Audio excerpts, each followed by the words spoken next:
신앙 고백드립니다.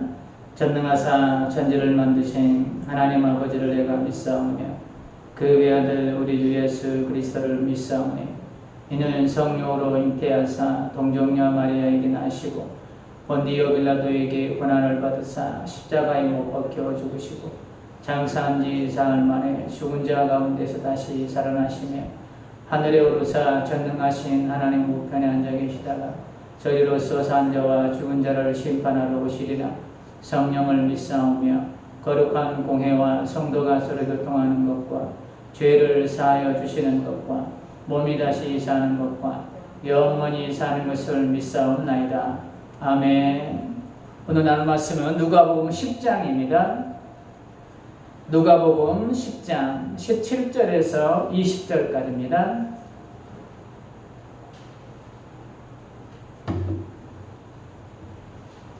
누가복음 10장 17절에서 20절까지 봅니다.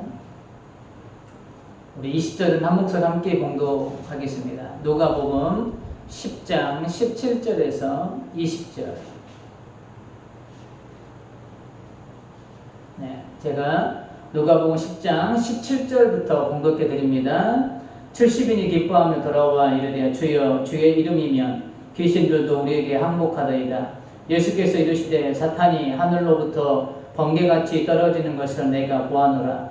내가 너에게 뱀과 전갈을 밟으며 원수의 모든 능력을 제어할 권능을 주었으니 너희를 해칠 자가 결코 없으리라. 다 같이 합니다. 그러나 귀신들이 너에게 항복하는 것으로 기뻐하지 말고 너희 이름이 하늘에 기록된 것으로 기뻐하라 하시니라. 아멘. 우리 앞뒤로 인사하겠습니다. 흘러보님의 축복입니다. 함께 갑시다. 권사님 우리 두 분 강건하시기를 축복합니다. 오늘 제목이 더 큰 감사라는 제목으로 함께 은혜를 나누겠습니다. 그 주석도 쓴 유명한 목사님이 계십니다. 매튜 헨리라는 주석을 쓰신 목사님이에요. 이분 이름으로 주석도 나왔어요. 이 매튜 헨리라는 목사님이 하루는 어떤 골목길을 가다가 아주 그냥 반 죽을 정도로 매를 맞았어요. 그리고 정신을 잃었습니다. 얼마나 두드리게 맞았습니다. 그러다가 이제 정신을 차리고 일어나 보니까 온몸이 막 피투성이 정신을 잃을 정도로 맞았으니 그 몸이 깨끗했겠어요. 막 피가 철철 흐르고 그냥. 그래서 그는 간신히 일어나서 이제 집에 돌아옵니다. 그 모습을 본 식구들이 얼마나 놀랐겠어요. 깜짝 놀랐죠. 그런데 이 헨리 목사님은 아무 말도 하지 않고 서재로 들어갑니다. 들어가서 그 피투성이의 몸을 가지고 하나님 앞에 기도하기 시작합니다. 그런데 기도의 내용을 가만히 들어보세요. 하나님 앞에 이렇게 기도해요. 하나님이여 생명 많은 돌아와서 가족들을 만나게 되었으니 감사합니다. 여기까지 일반적인 감사잖아요. 이런 일을 만났을 때 이런 감사의 기도는 누구나 할 수 있는 거잖아요. 또 이렇게 해야 되는 거고 또 내가 그 다음 더 중요해요. 또 내가 예수님을 안 믿었다고 하면 나를 때린 저 강도와 같이 되었을 터인데 예수님 믿고 강도가 안 되고 목사가 된 것에 대해서 감사합니다. 이렇게 기도드렸습니다. 자 여기까지 되면 좋아요. 그래. 이렇게 기도합시다. 그래 다음 기도가 참 우리가 좀 새겨드려야 될 기도입니다. 또 이 세상의 모든 것 다 잃어버린다 하더라도 내가 영원한 천국을 소유하게 되었으니 감사합니다. 자 생명을 고하기에 생명을 살려주셔서 가족의 품으로 돌아오게 하시니 감사합니다. 여기는 누구나 다 일반적으로 할 수 있는 감사 기도예요. 그렇죠? 만약에 제가 그렇게 이런 목사님처럼 누군가에게 두들겨 맞고 피투성이가 돼가지고 집으로 돌아왔을 때 그래 죽지 않고 가족의 품으로 올 수 있으니 얼마나 감사해. 이거는 누구나 할 수 있는 거예요. 누구나 할 수 있는 감사의 조건이에요. 그런데 이런 피투성이가 된 정말 정신을 잃을 정도로 매를 맞은 그런 상황에서 구원의 은혜에 감사할 수 있다? 여기 보기까지는 아마 일반적인 성도라면 가지 않는 감사가 아닐까라는 생각을 해봅니다. 경황이 없는 가운데서도 내가 구원받은 하나님의 백성이지. 거기에 대한 감사, 과연 몇 사람이나 가능할까? 라는 생각을 이 예화를 한번 찾아보면서 해봤습니다. 내가 이 목사님, 매튜 헨리 목사님이 입장이 나면 아마도 나는 감사는 죽지 않고 살아서 가족을 볼 수 있었다는 것에 아마 그쳤을 것 같아요. 거기까지의 기도는 했을 것 같아요. 하나님, 죽지 않고 가족을 만날 수 있게 해주시니 감사합니다. 그래, 이번 주 가가지고 감사금 해야지. 하나님, 이번 주에 이런 일이 있었는데 살아서 가족 품에 돌아오게 해주시니 감사합니다. 거기까지는 할 수 있을 것 같아요. 저도. 이것은 이런 일을 겪었다면 감사는 자연스럽게 나오는 것이고 누구나 할 수 있는 감사인 겁니다. 누구나. 그러나 이 목사님의 강도를 만난 일로 죽지 않고 가족의 품으로 돌아온 것에 대한 감사의 범위를 넘어서서 구원받아 영원한 천국을 소유할 수 있음에 감사할 수 있다. 다시 한번 말씀드리지만 이런 경황에서 아마 이 구원의 은혜를 생각한다는 것은 대단히 큰 은혜가 아닐까 하는 생각을 해봅니다. 우리의 일상생활 가운데 조금만 눈을 돌려 살펴보면 주님의 은혜가 나의 삶에 곳곳에 묻어있음을 우리는 알 수 있습니다. 그런데 내가 어떨 때 감사하는가를 살펴보면 내가 가만히 내가 어떨 때 감사하는가라고 한번 우리 삶을 한번 되돌아보면 어떤 천지개벽 그리고 어떤 일들이 일어날 때 긍정적인 일들이 일어날 때 소위 말해서 축복과 같은 그런 현상들이 일어날 때 좋은 일들이 일어날 때 우리는 감사의 표현을 하죠. 이건 하나님 감사합니다. 이런 일을 주시니 감사합니다. 이런 축복을 주시니 감사합니다. 우리 자녀에게 이런 축복을 주시니 감사합니다. 우리 가정에 이런 좋은 일들을 주시니 감사합니다. 어떤 보여지는 그런 외적인 걸 가지고 우리는 감사를 하고 있는 모습을 우리는 볼 수 있습니다. 예를 들어서 질병에서 나음을 입었거나 도저히 안 될 것 같은 일이 믿기지 않는 방법으로 그 일이 해결되었거나 오늘 새벽에 기도했는데 그 기도의 응답이 그날 낮에 정말 기똥찬 방법으로 응답이 되었거나 기타 등등 여러 현상이 일어났을 때 우리는 하나님의 은혜임을 고백하면서 이번 주에 이거를 감사의 물로 감사의 제목으로 감사금을 해야 되겠다. 우리는 그렇게 결정짓죠. 오늘 본문의 기록의 배경이 이런 내용을 담고 있어요. 이런 내용은 예수님께서 제자들을 둘씩 짝을 지어 복음을 전하는 현장으로 보냅니다. 근데 예수님은 제자들을 보내면서 그냥 보내지 않죠. 귀신을 제압할 수 있는 권세를 주십니다. 마가복음 6장 7절에 보면 12제자를 부르사 둘씩 보내시며 더러운 귀신을 제어하는 권능을 주시고 12제자를 보냈을 때도 귀신을 제어할 수 있는 권능을 주셨어요. 그런데 오늘 본문에 70인을 보낼 때도 동일한 권능을 주세요. 본문 19절을 볼까요? 내가 너에게 뱀과 전갈을 밟으며 원수의 모든 능력을 제어할 권능을 주었으니 동일하게 권능을 주세요. 너희를 해칠 자가 결코 없으리라. 주님이 주신 권세를 가지고 70인은 각 동네에 들어가서 사역을 합니다. 복음을 전합니다. 예수님이 먼저 이 70인을 먼저 보냅니다. 그 사역 현장에서 인간의 힘으로는 할 수 없는 놀라운 역사들을 이들이 경험합니다.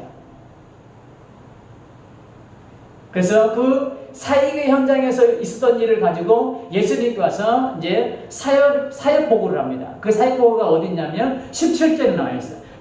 70인이 기뻐하며 돌아와 이르되 주여 주의 이름이면 귀신들도 우리에게 항복하더이다. 주님의 이름으로 귀신들을 향해 선포하니까 귀신들이 떠나갑니다. 귀신들이 제압돼요. 그리고 성경에는 기록되어 있지 않지만 귀신들만 제압된 게 아니었을 거예요. 자, 10장 9절에 보니까 거기 있는 병자들을 고치고 라는 말로 우리가 추측해 보건데 아마 병자들도 낫는 역사가 일어났을 거예요. 주님의 이름으로 사역할 때 자신들이 보는 눈앞에서 귀신들이 떠는 모습을 보는 거예요. 70인 제자들이 병자들이 막 벌떡벌떡 일어나는 거예요. 이들이 얼마나 흥분되었을까요? 우리 권사님들을 손을 제가 탁 얹었는데 그냥 아픈 데가 그냥 깨끗하게 나았어요. 예배 끝나고 갔는데 목사님 다 나았어요. 제 기분이 어떨까요? 이야 되는구나. 야, 이게 이제 무조건 이제 병든 우리 성도였으면 무조건 손을 얹어야지. 그런데 진짜 아닌가 다를까 그냥 완전 즉시 막 병이 낫는 거예요. 귀신들이 막 떠나가는 거예요. 제가 얼마나 흥분될까요? 그 기분은 아마 말로 표현할 수 없을 거예요. 그 흥분된 기분으로 와가지고 예수님께 와서 사역을 하는 거예요. 70인이 기뻐하며 돌아와. 우리가 이 17절에서 우리 또 붙잡아야 될 아주 중요한 포인트가 있습니다. 자, 지금 이들이 기뻐하는 동기가 무엇이죠? 이들이 무엇 때문에 기뻐하고 있죠? 그것이 바로 귀신들이 항복했다는 보이는 현상으로 말미암아 이들이 기뻐하고 있어요. 그러니까 이것이 이 70인의 기쁨의 동기가 되었어요. 귀신들이 제압되는 것, 병든 자리 낫는 것, 이것이 이 예수님의 제자인 70인들의 기쁨의 동기가 되고 근원이 되었다는 거예요. 자, 이걸 우리가 좀 머리에 우선 기억해 주세요. 이들의 기쁨의 동기는 귀신이 제압되는 거였다. 눈에 보이는 현상이었다. 자, 우리의 삶을 한번 볼까요? 그러면 내 삶의 기쁨의 동기와 감사의 동기를 살펴보면 눈에 보이는 어떤 변화라든지 천지가 개벽할 만한 일들이 일어나면 기쁨이 충만하고 감사가 번물 터지듯이 감사하는 모습을 볼 수 있습니다. 이 70인들처럼 눈에 보이는 현상들을 통해서. 물론 나의 삶에 여러 가지 기도의 응답이 있고 병이 고침받고 경제적으로 힘들었지만 그 고비를 은혜로 넘기고 여유로운 생활을 할 수 있는 것, 그리고 기타 여러 가지 일들이 잘 되는 것을 보면서 감사하지 않을 수 없습니다. 이거는 충분히 감사의 조건들이 돼요. 그리고 감사해야 됩니다. 이렇게 이끌어주신 하나님의 은혜에 대해서 우리는 감사할 수 있어야 돼요. 저는 인간은 본문의 70인처럼 눈에 보이는 기적이 기쁨의 동기가 되고 감사의 동기로 삼는 경우가 종종 있습니다. 그리고 이런 기적적인 일들을 가지고 감사의 조건을 삼을 때가 참 많이 있죠. 그런데 오해가 있을까봐 다시 한번 강조합니다. 이런 일들이 감사의 조건이 되지 않는다는 게 아닙니다. 분명히 우리는 감사해야 됩니다. 우리의 삶에 베풀어 주신 이런 일들에 대해서 우리는 분명하게 하나님께 감사를 드려야 돼요. 나의 삶에 이런 놀라운 기적들이 일어난다는 것, 그 자체가 은혜이고 감사할 동기는 충분합니다. 감사해야 되는 것이죠. 그러면 우리가 감사의 동기를 이런 기적적인 일들, 눈에 보이는 어떤 현상에 두고 감사를 찾는다면 나의 감사의 근원을 눈에 보이는 것에만 우리가 감사의 근원을 둔다면, 그러면 눈에 보이지 않는 현상들이 일어날 때, 내 삶에 아무런 변화가 일어나지 않을 때, 감사할 수 있는 현상들이 하나도 일어나지 않을 때, 그럼 우리는 감사하지 않아도 되는 걸까요? 우리가 어떨 때는 감사가 나오고 어떨 때는 감사가 나오지 않는 것은 이 70인들처럼 눈에 보이는 곳에 우리가 감사의 근원을 두었을 때 우리는 감사가 있고 감사가 없는 현상이 나타나는 거예요. 눈에 보이는 귀신들이 제압되는 이런 현상들이 나타날 때 우리는 감사가 나오는 거예요. 그러나 귀신들이 제압되지 않는 그런 아무런 현상들이 나타나지 않을 때는 우리는 그럼 감사가 사라지는 거예요. 우리가 눈에 보이는 현상에만 감사의 근원을 둔다면.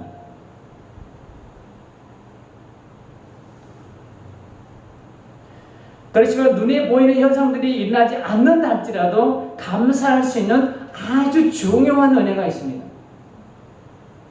우리가 매일같이 감사해야 되는 중요한 은혜가 있어요. 그게 바로 20절에 있습니다. 20절. 그러나 귀신들이 너에게 항복한 것으로 기뻐하지 말고, 그 다음 다 같이요. 시작. 너희 이름이 하늘에 기록되는 것으로 기뻐하라 하시니라. 우리의 감사의 근원이 귀신들이 항복하는 것에 두면 안 된다는 거예요.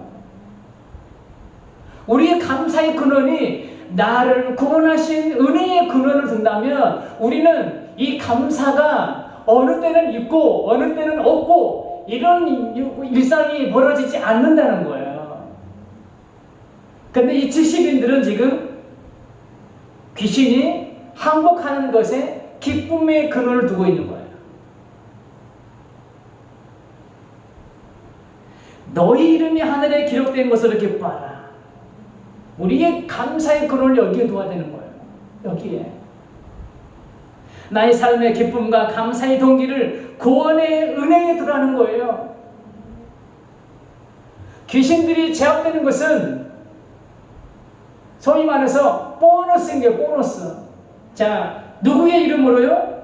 자, 주의 이름이면 귀신들도 우리에게 항복하더이다. 주의 이름이 누구에게 있어요? 내 안에 있는 거예요.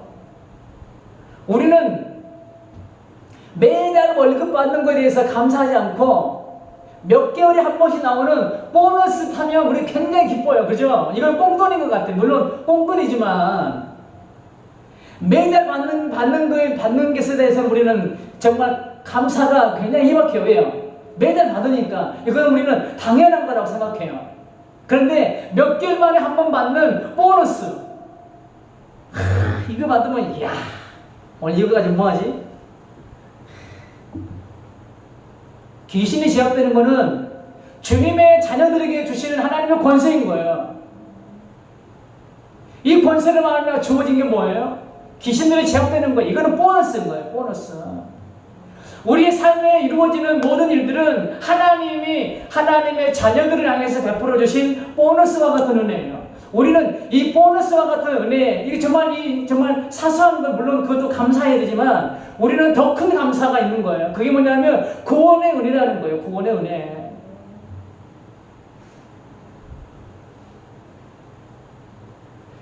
이 감사의 근원을 구원의 은혜에 둔다면 우리는 범사에 감사할 수 있습니다. 그리고 항상 기뻐할 수 있는 거예요. 나의 일상을 돌아보면 서두 때 말씀드렸듯이 나의 삶의 곳곳에 주님의 보이지 않는 흔적들이 분명히 있습니다. 주님의 은혜의 때가 묻은 우리의 삶의 자리가 있어요. 그리고 오늘이라는 시간이 나에게 주어진 그 자체가 큰 은혜인 거예요. 오늘 내게 허락하신 이 하루. 누군가 혹자는 그랬습니다. 내가 살고 있는 오늘 이 하루는 어제 죽어간 그 누군가가 그토록 그리웠던 시간이다. 내가 살고 있는 것은 오늘 시간은 어제 죽었던 그 사람. 그 사람이 그렇게 살고 싶어하고 갈망했던 시간인 거예요. 그렇기 때문에 오늘 내게 주어진 이 시간은 하나님의 은혜로 주어진 시간들인 거예요. 우리는 나의 삶의 곳곳에 주어진 소소한 것들에 우리는 또한 감사할 수 있어야 돼요. 그러나 감사의 조건은 이런 것들에만 둔다면, 눈에 보이는 것들에만 둬서는 안 된다는 거예요. 우리에게 어떤 은혜가 있어요?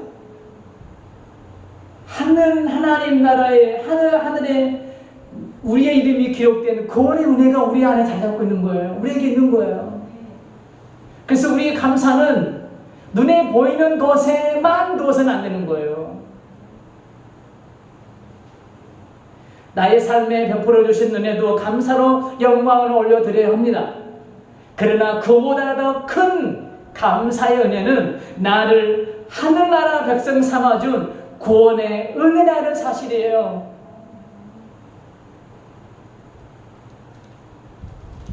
성경 우리에게 이렇게 말씀합니다. 데살로니가전서 5장 16절 18절 항상 기뻐하라, 쉬지 말고 기도하라, 범사에 감사하라. 항상 기뻐할 수 있습니까? 범사에 감사할 수 있습니까? 인간의 힘으로는 도저히 살 수 없는 그런 삶의 형태예요. 그러나 항상 기뻐할 수 있습니다. 범사에 감사할 수 있습니다. 가능한 삶이에요. 그 이유는, 이 말씀이 우리의 삶에 가능한 이유는 기쁨과 감사의 구원, 근원을 구원의 은혜에 두는 삶이라면, 나를 구원한 은혜가 나의 기쁨의 근원이 되고 감사의 근원이 된다면, 우리는 어떤 환경이 어떻든 간에 눈에 보이는 아무 증거 없어도 우리는 기뻐할 수 있고 감사할 수 있다는 거죠. 그렇기 때문에 이 데살로니가전서 5장 16절에서 18절 항상 기뻐하고 쉬지 말고 기도하고 범사에 감사할 수 있는 게 가능하다는 거예요. 내 안에 이 구원의 은혜에 감사의 근원을 둔다면 보이는 것이 흔들리지 않는다는 것이죠. 감사가 오락가락하지 않는다는 것이죠.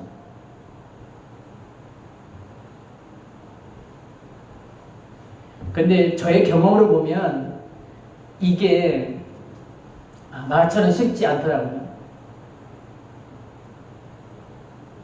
이 매튜엘리 목사님처럼 정말 정신을 잃을 정도로 두들겨 맞았는데, 그 목사님이 서재에 들어가서 정말 목숨을 살려주는 것에 대해서 감사할 수는 있지만 구원의 은혜 정말 생각한다는 자체가 굉장히 저는 이 매튜엘리 목사님에 대해서 정말 대단한 목사님이라고 저는 생각했어요. 왜냐하면 저의 경험으로 보면 환경이 힘드니까요, 구원의 은혜가 생각나지 않습니다. 생각나지 않더라고요. 막상 힘겹고 어려운 상황에 직면하니까 구원의 은혜는 떠오르지 않더라고요. 낙심만 되고 안심만 나오지 그 순간 구원의 은혜는 전혀 떠오르지 않더라고요. 그런데 어떨 때 떠오르냐? 누군가로부터 도움의 손길이라도 있으면 그때서야 미소가 조금 지어집니다. 주님의 은혜를 그나마 조금이나마 고백하게 되고, 주님은 나를 영원하지 않고 계심을 아주 조금 깨닫게 됩니다. 그런데 중요한 것은 이 은혜를 깨닫기까지 뭐가 전제되어야 되냐면 기도가 돼야 돼요. 기도하니까 그 은혜가 캐지더라고요.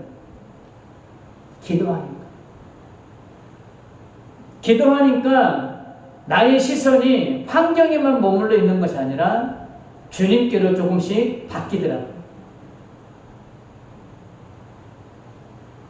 나의 시선이 환경에만 집중되어 있다면 우리는 조건에 따라 기쁨이 있고 감사가 있는 삶이 될 겁니다. 조건에 따라서. 그런데 그 조건이 사라지면 우리도 감사로 사라지는 거예요. 조건에 근거를 둔다면. 그러나 나의 시선을 구원이라는 은혜에 우리가 한번 고정시켜 보십시오. 우리는 그 은혜, 구원받은 나를 구원하신 그 은혜 하나만으로도 우리는 충분히 기쁨의 동기가 되고 감사의 동기가 될 줄 믿습니다. 이 구원이라는 은혜는 줬다가 뺏고 하나요? 아니에요. 늘 우리 안에 있고 나는 확증되었습니다.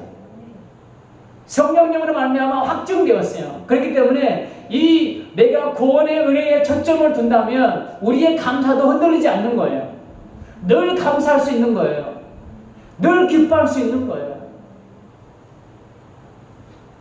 자, 마태복음 6장 26절에 보면 하나님께서 우리의 자녀들을 어떻게 기르시는지를 비유적으로 말씀하고 있는 부분이 있습니다. 공중의 새를 보라, 심지도 않고 거두지도 않고 창고에 모아들이지도 아니하되 너희 하늘 아버지께서 기르시나니 너희는 이것들보다 귀하지 아니하냐. 자, 6장 30절 보면 오늘 있다가 내일 나봉에 던져질 들불도 하나님이 이렇게 입히시거든 하물며 너희일까 보냐 믿음이 작은 자들아. 시편 121편 4절과 6절을 보면 이스라엘을 지키시는 이는 졸지도 아니하시고 주무시지도 아니하시리로다. 여호와는 너를 지키시는 이시라. 여호와께서 내 오른편에서 내 그늘이 되시나니 낮에 해가 너를 상하게 하지 아니하며 밤의 달도 너를 해치지 아니하리로다. 나의 삶을 보면 하나님께서 나를 기르시고 이쁘시고 채우시고 나를 보호하신 은혜가 있습니다.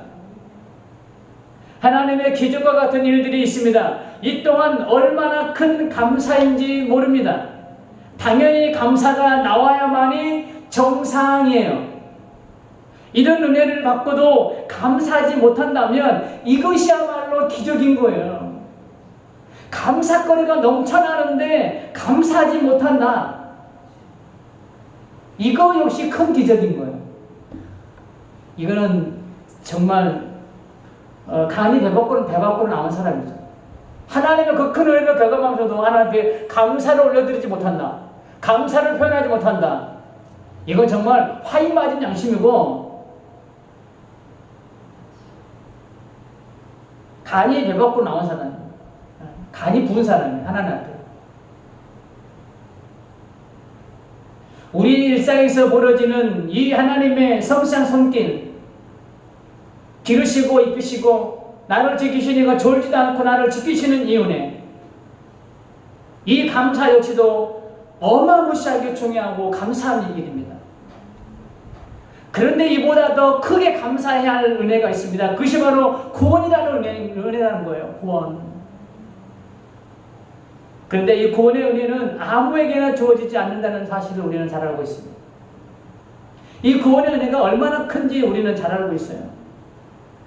마태복음 1장 21절에 보면 예수님의 탄생을 말씀하시면서 이렇게 말씀합니다. 아들을 낳으리니 이름을 예수라 하라. 이는 그가 자기 백성을, 중요한 단어입니다. 자기 백성을 그들의 죄에서 구원할 자십니다 아니라 다른 사람들이 아닙니다. 자기 백성입니다. 창세전에 구원하기로 작정된 영혼들, 자기 백성들. 예수님께서 이 땅에 오심도 자기 백성들을 위해서 오셨습니다.